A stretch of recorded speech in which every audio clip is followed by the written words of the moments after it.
Ketahuilah adik-adikku sekalian bahwa niat adalah sebuah asas dari amalan, puncak segala urusan dan tiangnya, serta asas yang dibangun di atasnya sesuatu. Niat adalah ruh amalan, penuntun dan penggiringnya, sedangkan amal itu mengikutinya. Artinya, amalan itu akan dikatakan benar apabila niatnya benar, dan rusak bila niatnya rusak, dan dengan niat itu akan diperoleh taufik dari Allah Subhanahu wa taala, dan sebaliknya apabila tidak ada niat yang ikhlas, maka kesungguhan dan amalannya bagaikan debu yang berterbangan, sia-sia tak berguna. Allah Subhanahu wa taala sama sekali tidak meridhoi amalan yang tidak ada keikhlasan di dalamnya. Jadi inilah niat, adik-adikku sekalian. Pentingnya kita untuk memperbaiki niat. Pentingnya untuk kita senantiasa menjaga niat-niat kita dalam beramal. Karena niat ini sangat menentukan baik tidaknya amalan kita. Bahkan niat ini lebih duluan sampai ketimbang amalan. Sebelum kita beramal, kalau kita sudah berniat dengan niat yang baik, niat keikhlasan, maka Allah Subhanahu wa taala sudah menerimanya.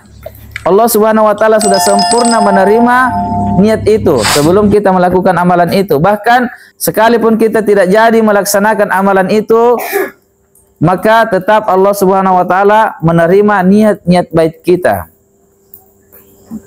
Namun bukan berarti adik-adikku sekalian, kalau kita cuma menghadirkan niat saja tanpa beramal. Bukan berarti kita cuma berniat saya sebentar mau sholat subuh, namun ketika ada kesempatan kita mendengarkan suara azan, kita sengaja meninggalkan sholat subuh dengan mengandalkan niat.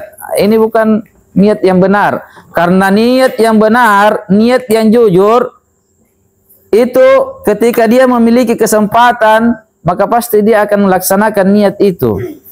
Kecuali kalau dia terhalangi dari uzur, barulah dia meninggalkan amalan itu. Jadi niat yang benar itu dia akan terbukti dengan amalan apabila tidak ada uzurnya, apabila dia mampu melaksanakannya.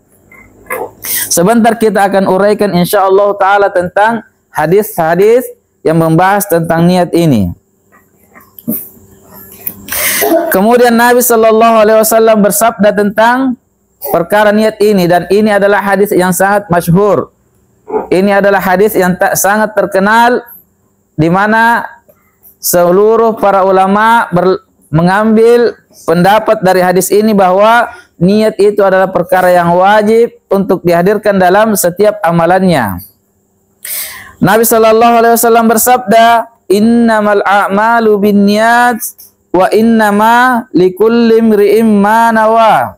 Sesungguhnya amalan itu tergantung dengan niatnya, sangat bergantung dengan niatnya, dan setiap orang akan memperoleh balasan sesuai dengan apa yang diniatkannya. Jadi hadis ini betul-betul memberikan pelajaran kepada kita bahwa niat itu adalah perkara yang paling pokok untuk kita hadirkan sebelum kita beramal. Karena dia apa maksudnya kalau bergantung? Apa maksudnya kalau bergantung? Maksudnya kalau bergantung itu tanpanya maka sesuatu itu tidak akan jadi. Tanpa dia maka sesuatu itu tidak akan menjadi benar, atau tidak akan diterima, atau tidak akan diakui. Nabi di sini katakan bergantung. Jadi pahala dari amalan itu sangat ditentukan dari niatnya. Tanpa niat maka tidak ada pahala dari amalan tersebut. Inilah maksud Nabi sallallahu alaihi wasallam. Kemudian Allah Subhanahu wa taala berfirman dalam surah An-Nisa ayat 114. Allah Subhanahu wa taala katakan, "La khaira fi katsirin min najwahum illa man amara bi shadaqatin aw ma'rufin aw islahin bainan nas. Wa may yaf'al dzalika ibtigha'a mardatillah fasawfa nu'tihi ajran 'azima." Allah Subhanahu wa taala berfirman, tidak ada kebaikan pada kebanyakan bisikan-bisikan mereka, kecuali bisikan-bisikan orang yang menyeru untuk memberi sedekah atau berbuat ma'ruf atau mengadakan perdamaian di antara manusia. Dan barang siapa yang berbuat demikian karena mencari keridhaan Allah, maka kelak kami akan memberinya pahala yang besar. Lihat di sini ayat-ayat Allah Subhanahu wa taala. Sebelumnya Allah Subhanahu wa taala menyebutkan berbagai macam kebaikan-kebaikan. Namun setelah menyebutkan berbagai macam amalan-amalan kebaikan ini, Allah Subhanahu wa taala ikat dengan niatnya. Di sini Allah Subhanahu wa taala katakan barang siapa yang berbuat demikian. Maksudnya itu siapa yang melakukan mengajak manusia kepada kebaikan, mengajak manusia untuk bersedekah, mengajak manusia untuk melakukan berbagai macam amalan-amalan baik. Siapa yang melakukan ini demi mengharapkan wajah Allah, keridhaan Allah, maka kelak Allah Subhanahu wa taala akan memberinya pahala yang besar. Allah Subhanahu wa taala ikat dengan niat. Siapa yang melakukan amalan-amalan yang sebelum ini disebutkan dengan mengharapkan wajah Allah, dia harapkan wajahnya Allah Subhanahu wa taala dan ridhonya, maka Allah Subhanahu wa taala akan memberinya pahala yang besar. Artinya kalau dia tidak ikat, kalau dia tidak berengi dengan niat mengharapkan ridho Allah, maka Allah tidak akan memberinya pahala yang besar. Allah tidak akan memberinya balasan dari apa yang dia kerjakan. Jadi ayat ini sangat jelas bagi kita bahwa niat itu adalah perkara yang sangat wajib dan perkara yang paling pokok untuk harus kita wujudkan dalam beramal. Karena tanpanya Allah Subhanahu wa taala tidak akan sudi memberi pahala dari amalan yang kita kerjakan. Baik adik-adikku sekalian, perkara ini atau ayat ini dengan hadis-hadis Nabi sallallahu alaihi wasallam yang tadi ini menunjukkan kedudukan niat yang penting. Selain itu, seorang yang mengajak manusia kepada jalan Allah Subhanahu wa taala dan kaum muslimin lainnya sangat perlu untuk memperbaiki niat. Karena apabila niat itu baik, maka seorang hamba pasti akan diberi pahala oleh Allah Subhanahu wa taala dan ganjaran yang sangat besar. Walaupun dia tidak beramal selain dari hanya niat yang jujur. Coba lihat adik-adikku sekalian, seseorang yang senantiasa menghadirkan niat-niat yang baik. Setelah dia sholat, dia berniat lagi. Sholat yang akan datang sebentar saya akan laksanakan. Sholat zuhur, setelah dia sholat zuhur, diniatkan lagi di hatinya. Sebentar masuk waktu asar, pasti saya akan laksanakan. Setelah asar, dia niatkan lagi. Maghrib nanti pasti akan saya laksanakan. Dan seterusnya, selalu niat yang baik di dalam hatinya, walaupun dia tidak melaksanakan apa yang dia niatkan itu dengan alasan dia punya uzur, maka insya Allah Ta'ala, Allah Subhanahu wa Ta'ala tetap memberinya pahala. Allah Subhanahu wa Ta'ala tetap memberinya pahala. Namun, dengan uzur adik-adikku sekalian ya, jangan menjadikan alasan bahwasanya cukup dengan niat saja. Walaupun saya tidak beramal, cukup dengan niat saja. Ini alasan yang batil, ini alasan yang tidak dibenarkan. Karena tentu saja kalau niat itu jujur, maka dia pasti akan melaksanakan apa yang dia niatkan itu kalau dia punya kesempatan. Maka hal ini diperkuat oleh sebuah hadis dari Nabi sallallahu alaihi wasallam, yaitu Nabi sallallahu alaihi wasallam bersabda, "Idza maridul 'abdu aw safara kutiba lahu mithlu ma kana ya'malu muqiman sahiha." Nabi sallallahu alaihi wasallam bersabda, apabila seorang hamba itu sakit atau dia berada dalam keadaan safar, maka akan dituliskan untuknya pahala sebagaimana dia beramal dalam keadaan bermukim dan sehat. Coba lihat adik-adikku sekalian, apabila kata Nabi sallallahu alaihi wasallam, kalau seorang hamba itu sakit, kalau kita sakit, kita tidak memungkinkan untuk mengerjakan amalan-amalan sunnah. Misalnya seseorang yang dia sudah senantiasa rutinitas mengerjakan sholat-sholat malam, sholat tahajud. dia senantiasa rutin melaksanakan sholat duha, sunnah duha. Namun kalau dia sakit, tentu saja berat melaksanakan sholat sunnah ini. Kalau dia sakit atau dia dalam perjalanan safar, ingin pergi ke Jakarta misalnya, sulit dia melaksanakan sholat malam, mungkin di pesawat kah, atau di kereta api kah, atau di bus, sulit dia melaksanakan amalan yang biasa dia laksanakan. Namun kata Nabi Shallallahu Alaihi Wasallam, tetap orang itu akan mendapatkan pahala sebagaimana dia beramal dalam keadaan dia bermukim dan sehat. Dengan niatnya, dengan niat yang ada di dalam hatinya. Karena hamba-hamba Allah Subhanahu wa taala yang soleh, hamba-hamba Allah Subhanahu wa taala yang senantiasa taat kepada Allah Subhanahu wa taala, mereka itu sangat rindu untuk melaksanakan ibadah-ibadah kepada Allah Subhanahu wa taala. Dan ketika mereka sakit, maka terhalangilah mereka dari melakukan ketaatan yang sebagaimana yang biasa dia lakukan. Tentu saja kondisi hatinya itu dia sangat ingin melaksanakan ibadah itu karena sudah sering dia laksanakan, rutinitas dia laksanakan. Salat malam dia jarang dia tinggalkan kalau tidak sakit. Maka ketika dia sakit, hatinya sangat ingin mengerjakan sholat malam itu. Namun dia terhalangi dengan ujian dari Allah Subhanahu wa taala, maka hal ini kata Nabi Shallallahu Alaihi Wasallam tetap dia akan diberi pahala sebagaimana dia beramal dalam keadaan dia sehat, di waktu sehat dan di waktu dia tidak melakukan perjalanan. Inilah keutamaan niat dan inilah keutamaan yang Allah Subhanahu wa taala berikan kepada kita. Cukup dengan niat kita, maka kita akan meraih pahala yang amat besar di sisi Allah Subhanahu wa taala. Namun adik-adikku sekalian, niat itu haruslah dibarengi dengan kejujuran. Kapan kita punya waktu, kapan kita punya kesempatan, maka wujudkan niat itu. Wujudkan niat itu. Karena kapan kita tidak mewujudkan niat itu, maka itu hanyalah sebuah khayalan, bukanlah niat. Bedakan niat dengan khayalan. Bedakan niat dengan merenung.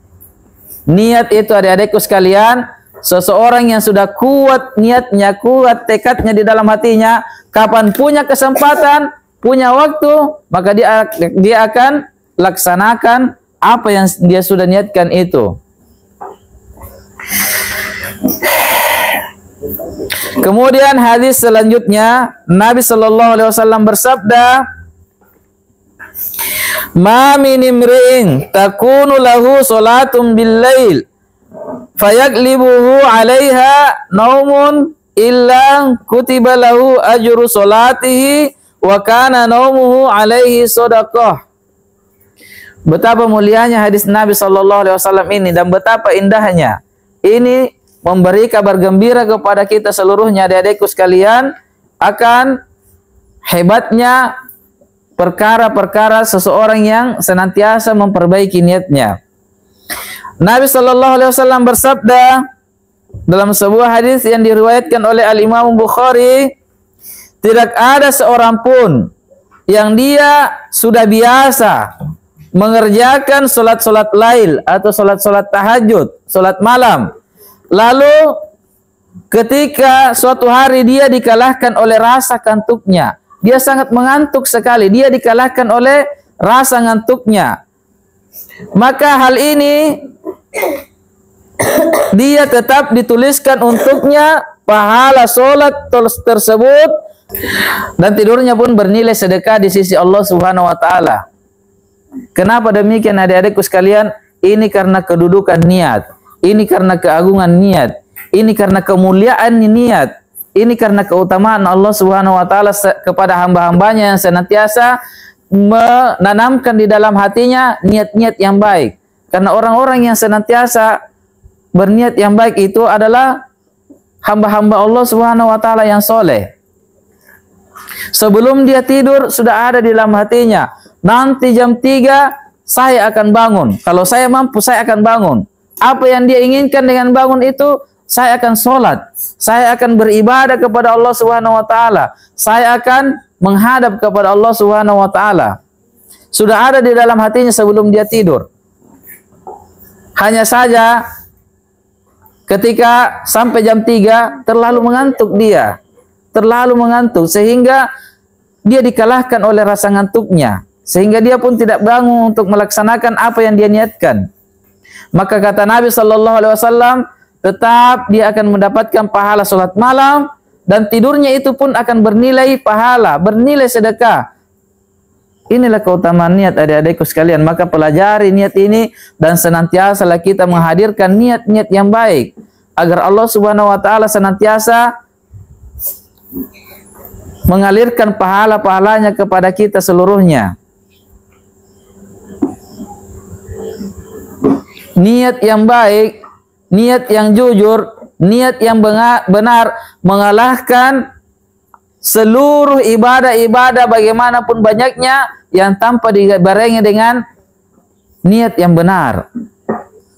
Maka sebagai orang-orang yang cerdas, sebagai orang-orang yang pintar, tentunya dia senantiasa apa? Dia pelajari dulu niat. Dia berusaha dulu mempelajari niat, dia hadirkan dulu niat yang baik sebelum dia melakukan amalan-amalan yang sangat banyak. Karena percuma dia lakukan amalan yang begitu banyak, percuma dia sholat sepanjang waktu, percuma dia bersedekah dengan sedekah yang sangat banyak, percuma dia melaksanakan berbagai macam amalan kalau dia tidak pintar mengelola niatnya, kalau dia tidak pintar berniat, kalau dia tidak pintar merawat niatnya, kalau dia tidak pintar menghadirkan niat, semuanya itu akan percuma. Maka di sini kita bisa mengambil pelajaran adik-adikku sekalian bahwa perkara yang paling pokok, perkara yang paling utama untuk kita pelajari agar supaya seluruh amalan kita bermanfaat walaupun sedikit dengan niat. Amalan yang sedikit jauh lebih baik apabila dibarengi dengan niat yang jujur, niat yang benar, ketimbang amalan yang bergunung-gunung, amalan yang sangat banyak, namun pelaku amalan itu tidak pintar berniat. Pelaku amalan itu tidak tahu berniat yang baik. Jadi sebelum kita beramal, pelajari dulu niat. Sebelum kita sholat, hadirkan dulu niat. Sebelum kita bersedekah, hadirkan dulu niat. Sebelum kita mengaji, hadirkan dulu niat. Sebelum kita menghafal, hadirkan dulu niat. Sebelum kita tampil di hadapan orang yang banyak, hadirkan dulu niat. Bahwa saya betul-betul melakukan ini hanya semata mengharapkan pahala dari Allah. Tidak kepada selainnya. Saya sama sekali tidak mengharapkan pujian manusia. Karena pujian manusia apa nikmatnya? Apa enaknya? Apakah kita akan mendapatkan uang dengan pujian manusia? Apakah kita akan mendapatkan makanan dengan pujian manusia? Tidak, adik-adikku sekalian. Rezeki yang kita dapatkan tidak akan pernah bertambah dan tidak akan pernah berkurang. Semuanya itu sudah ditetapkan oleh Allah Subhanahu wa taala. Maka tidak usah terlena dengan pujian-pujian manusia. Tidak usah tersanjung dengan pujian-pujian manusia. Pelajari niat agar supaya segala apa yang kita amalkan bermanfaat di sisi Allah Subhanahu wa taala. Bisa kita tuai buahnya nanti di akhirat. Bisa kita raih pahalanya nanti di akhirat. Pelajari niat adik-adikku sekalian, pelajari. Ini adalah perkara yang paling pokok. Ini adalah perkara yang paling utama. Percuma kita hafal satu Al-Quran kalau kita tidak tahu berniat. Kalau kita tidak pintar berniat. Kalau kita tidak pintar merawat niat kita. Percuma kita sholat sampai mati kalau kita tidak tahu berniat dengan benar.